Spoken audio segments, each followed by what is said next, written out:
If I had not been exposed to what the end-time church is vainly celebrating, if I have not had the privilege of being in the power sector, which has been abused, to use power to gather crowd, use the crowd to gather money.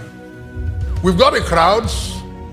Nigeria is the most religious country in the world where millions gather for conferences. And that is the argument about the kind of revival. We are now having to defend our own kind. I was in Almolonga when George Otis and myself were in the same study group. Almolonga in South America. And the Nigerian revival was being reported at a global level. 150 nations, and I represented my country. And I stood up to argue that there's no revival in Nigeria. But the crowds in a democratic setting, the Americans, wherever they can find the crowd, and it doesn't matter how you gather them, their capacity to rationalize diminish. For UMF to come to discuss the kind of revival we need is to let you know that we are already having a kind that it doesn't appear like that's the one we need.